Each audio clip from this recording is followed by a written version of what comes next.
Perfecto. Sí, Hola, muy buenos perfecto. días. Muy buenos días a todos. Mi nombre es Antonio Lorente y para mí es un placer poder participar como ponente en este eventazo. Esperamos que encontréis nuestra ponencia de vuestro interés y que incluso podréis extraer algún aprendizaje para vuestro día a día. Sin más dilación, ya que el tiempo es ajustado, os presento a José Antonio Quesada. Él es licenciado en Ciencias del Trabajo, cuenta con un MBA que realizó en ESADE y además está certificado como PMP, Scrum Master OKR y Agile HR. En lo relativo a su experiencia profesional, en la actualidad trabaja en LeadClick como Project Manager y es colaborador de Tigalia. Muchas gracias, Antonio. Pues nada, yo os presento a Antonio. Antonio es el fundador de Tigalia y además es ingeniero industrial de formación. Es certificado en PMP, en PMI, tiene el Advanced Program de Innovación en el Instituto de Empresa y además está certificado pues, en el mundo Agile prácticamente en todo, como Scrum Master, como Product Owner, como SAFe, como Agile Coach y desarrolla su carrera, pues bueno, principalmente como Scrum Master y como Product Owner, pues en gran multitud de empresas y de proyectos donde podéis ver un poco pues algunos de sus logotipos, ¿no?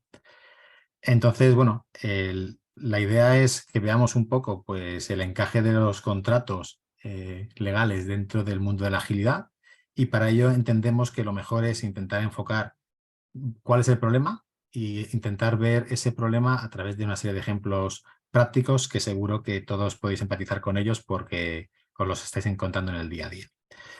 Entonces, aquí hay que tener en cuenta pues, que el status quo no ayuda. Es decir, ahora mismo hay una mentalidad existente que es muy complicada de cambiar.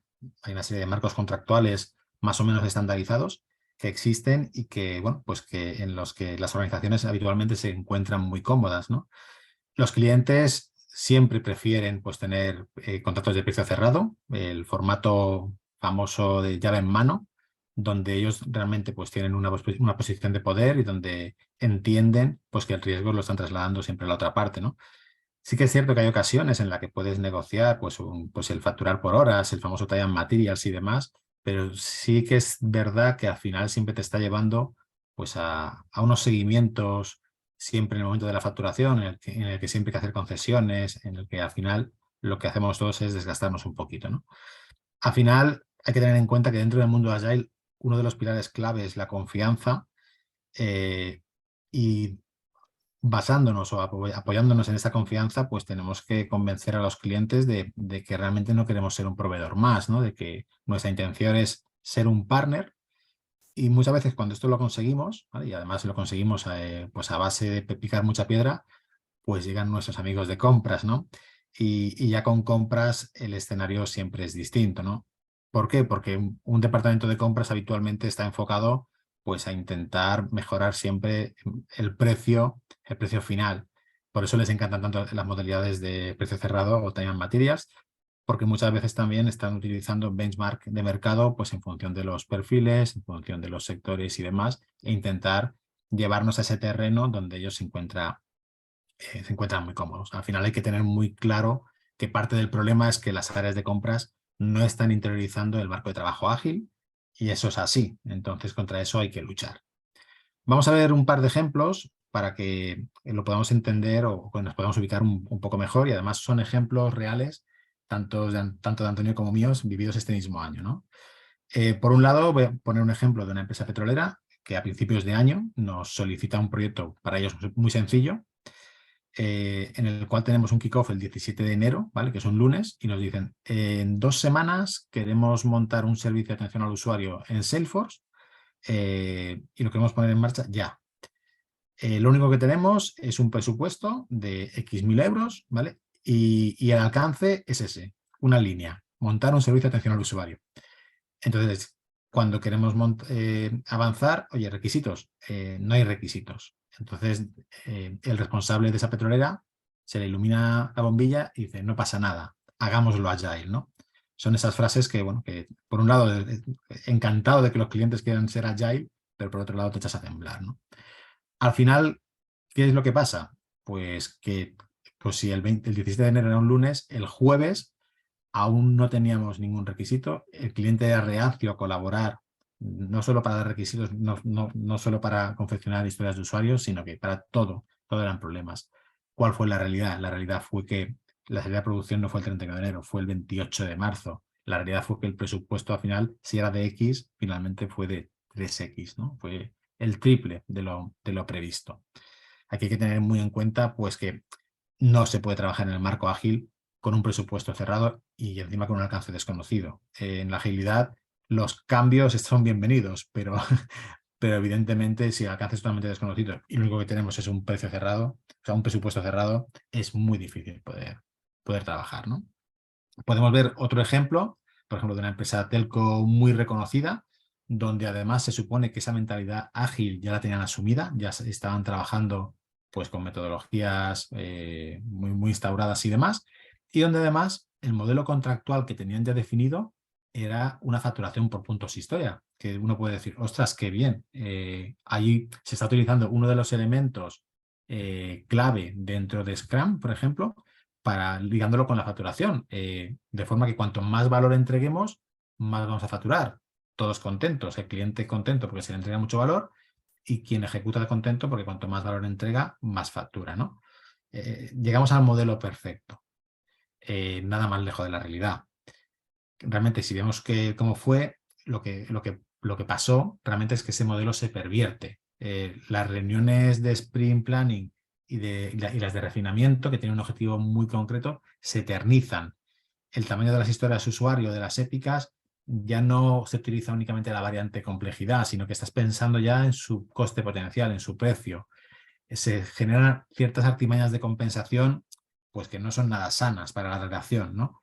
Se alarga mucho el cierre de las historias porque al final sabe el cliente que en el momento que cierra la historia eso va a impactar en su facturación.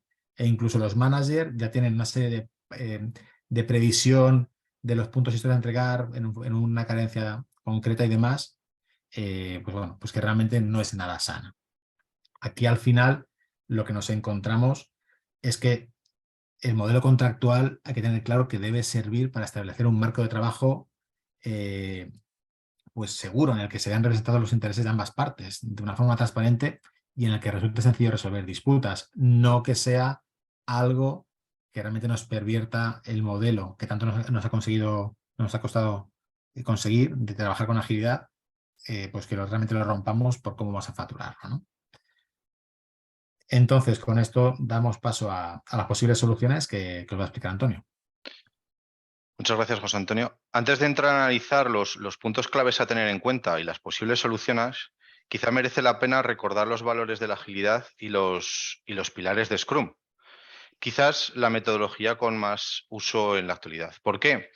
El hecho de repensar el modo de contratación está muy bien, pero debemos tener en cuenta estos inputs para poder reflejar el espíritu de la agilidad en esos nuevos contratos. En ellos debemos potenciar la colaboración con el cliente, la adaptabilidad, la transparencia y el empirismo. Si tenemos en cuenta todo esto a la hora de construir estos nuevos modelos, el retorno será mucho más positivo.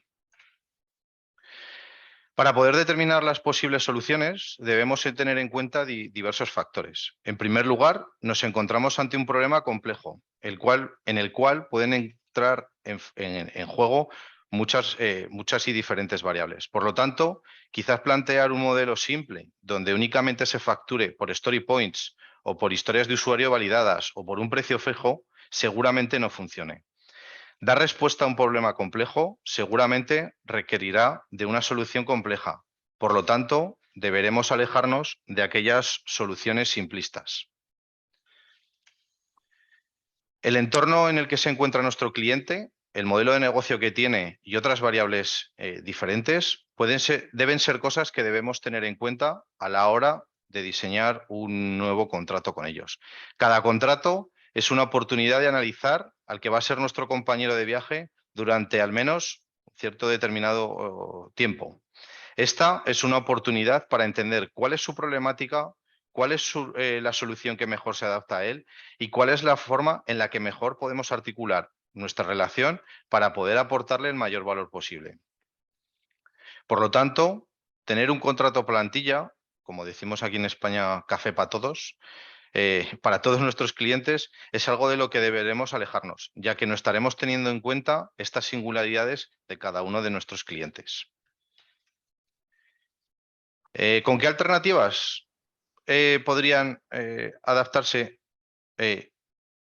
Disculpad. Sí, perdona, que había perdido el hilo. ¿Por qué decimos think out the box? Pues porque el último factor que debemos tener en cuenta es el salirnos un poquito de la norma habitual. Como ha comentado José Antonio previamente, quizás en la mayoría de las ocasiones a lo que solemos recurrir es a contratos a precio fijo, time and materials, es decir, algo estándar. Por tanto, pero tanto en uno como en otro, siempre una de las dos partes suele sentirse perjudicada de una u otra forma. Por ejemplo, en contratos de modelo fijo, donde son aceptados los cambios, quizás el vendedor se puede sentir un poco, entre comillas, engañado, porque todos los cambios son bienvenidos, pero yo ya había ofrecido un precio fijo. Y en el caso del time and materials, puede sentirse el comprador engañado en el sentido de que le estamos facturando directamente por los recursos que tienen a su nivel, a su disposición, sin entrar en si el resultado que está obteniendo es el esperado o no. Por lo tanto, el contrato es el punto de partida de esta relación. Sí, y se comienza, por lo que debemos reflejar las necesidades de ambas partes. Porque si no conseguimos reflejar las necesidades de ambas partes, lo que conseguiremos es que a posteriori surjan fricciones que pueden hacer que el proyecto se vea impactado negativamente. Como comentaba José Antonio, pues pueden surgir suspicacias, si estamos estimando por encima de lo previsto, si nos están dilatando la validación de historias de usuario porque tienen un problema de presupuesto y quieren entrar en el siguiente ciclo de facturación. Entonces, por lo tanto, debemos establecer o intentar huir de lo estándar y proponer soluciones imaginativas en función del cliente y en el momento en el que os encontréis con este. Tampoco será lo mismo un cliente que tengáis maduros, hablando en términos ágiles, con el que ya hayáis hecho 7 proyectos diferentes, que con otro con el que no hayáis trabajado todavía y que apenas conoce las metodologías ágiles. ¿Con qué alternativas podríamos contar para adaptarnos mejor al mundo de la agilidad? Bueno, pues en primer lugar, el primer modelo de contrato sería un costos más fee, que en este tipo de contrato lo que se establece para el vendedor de los costes reales más los honorarios necesarios porque se paga al inicio del trabajo. El honorario no varía con los costes reales, por lo que el vendedor no tiene ningún incentivo para aumentar o inflar los costos. Los honorarios se pueden ajustar como resultado de los cambios en los que se ha podido impactar en el proyecto. Por ejemplo, un contrato sería los costos relativos al proyecto más un honorario negociado que podrían ser, por ejemplo, de $100.000. El segundo modelo de contrato que podríamos optar, pues podría ser un contrato de costos más honorarios con incentivos. En este caso, se proporciona al vendedor los pagos de costes reales más un honorario que se ajustará basándose en si se incumplen los objetivos de desempeño específicos previstos en el contrato. En este tipo de contrato lo que se hace es se realiza un estimado original del coste total y se determina un honorario para el trabajo. El vendedor, en este caso, obtiene un porcentaje de los ahorros si los costes reales son inferiores al coste objetivo o si comparte el sobrecosto con el comprador. Un ejemplo concreto para este caso, pues los costes objetivos son 500.000 euros más unos honorarios objetivos de 50.000. En el que han llegado al acuerdo entre el comprador y el vendedor que cualquier ahorro o sobrecoste será compartido entre ambas partes, por ejemplo, un 80% para el comprador y un 20% para el vendedor. Por último, otra alternativa en la que podría funcionarnos sería un coste más honorarios por cumplimiento de objetivos. En esta solución, el comprador paga todos los costos y un honorario base más otro en retribución, es decir, un bono en base al desempeño. Este es similar al anterior, a excepción de que el incentivo es una posible retribución en lugar de una posible retribución o penalización. La cantidad por cumplimiento de objetivos se determina por adelantado y se distribuye según el desempeño. Un ejemplo, pues cuanto más costo, más honorarios básicos, más honorarios por cumplir los criterios de desempeño especificados por el comprador y además una retribución máxima disponible de $50.000. En todos ellos es necesario recordar los pilares Scrum y valores de la agilidad para entender que la transparencia y la colaboración con el cliente deben ser el eje fundamental, pues estamos compartiendo con nuestro cliente tanto nuestros costes estructurales o de proyecto como nuestra potencial ganancia. En cuanto a los indicadores o de performance, podríamos optar por diferentes soluciones imaginativas, como podrían ser los KPIs de deuda técnica, de bugs relativos al sprint, la velocidad, el ritmo, la velocidad que va adquiriendo el equipo de una manera progresiva, si va increciendo o no, el tema de iniciativas lanzadas unidos con OKRs dentro de la organización, temas ROI, de retorno, por ejemplo, de determinadas épicas. Esto es un tema un poquito más complejo porque debería ser un cliente un poco más maduro. En este caso que hemos hablado antes de clientes que son más maduros. ¿Por qué? Pues porque a un cliente que no conoces es muy difícil acabar estimando o acabar viendo cuál es su retorno por determinadas épicas. Quizás eso podría ser en un segundo o un tercer proyecto donde ya conozcamos un poco más al cliente. Pero al final, como os hemos puesto ahí en el meme, al final se trata de probar. Recordar que uno de los conceptos básicos y uno de los pilares de Scrum es el empirismo. Al final, con la primera solución con la que deis, seguramente no sea la definitiva. Y seguramente para cada cliente podéis pivotar y adaptándoos a su problemática particular. Pero si no probáis, no conseguiréis dar con la tecla adecuada sobre lo que os puede funcionar o no os puede funcionar para potenciar la relación con el cliente y conseguir aportarle el mayor valor posible en el proyecto que estáis llevando a cabo para él. Y nada más. No sé si tenéis alguna pregunta. Si tenemos, creo que nos quedan 3 minutos por si alguien quiere plantear alguna pregunta.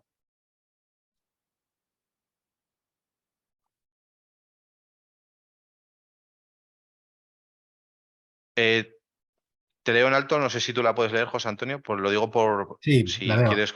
Vale. Ronald Ramírez nos hace una pregunta. Dice, se parece que se comentó facturación por puntos de historia y también que entre mayor valor, mayores facturas, si es correcto. 1, ¿cómo se debe crear una relación entre puntos de historia y puntos de valor? Y 2, si el contrato se hace por puntos y no objetivos, ¿debería de ser en función de puntos de historia o puntos de valor? Bueno, si quieres, lo que planteábamos era que uno de los ejemplos era utilizar puntos de historia y cómo eso había pervertido el modelo. Justamente es lo que comentaba Antonio, que seguramente el facturar por puntos de historia es una aproximación simplista que puede encajar porque mentalmente estamos utilizando un concepto de Scrum, pero realmente la realidad es que seguramente requiere alguna opción más compleja. No sé, Antonio, si quieres complementar. Sí, en este caso en concreto, que es uno de los que he vivido yo, el problema que tiene es que empiezan las suspicacias y el equipo desarrollado, el product owner, en este caso era de la propia compañía, empieza a intentar, incitando al equipo a que ya conocen más la herramienta y que pueden estimar por lo bajo de las estimaciones iniciales que tenían, intentando hacer un challenge, y el equipo también puede entrar en la dinámica de empezar a decir que las cosas son más complejas de lo previsto porque el manager de turno le está diciendo que la previsión de facturación para el trimestre eran 45 puntos de historia por sprint. Por lo tanto, y cerrando la pregunta, si vamos para una cuestión muy sencilla como puede ser el punto de historia, si no lo acompañamos con algo más, surgen las suspicacias por las dos partes. Entonces no es un entorno, se vuelve un poco tóxico. Sí. Bueno, muchísimas gracias, Antonio y José. Creo que tenemos algunas preguntas más, pero si puedes contestar por el chat, por la caja de Q&A, sería genial. Perfecto. Muchísimas De acuerdo. gracias. Muchas gracias, Daniela. Muchas Muchas gracias. Hasta Hasta luego. luego. Hasta luego.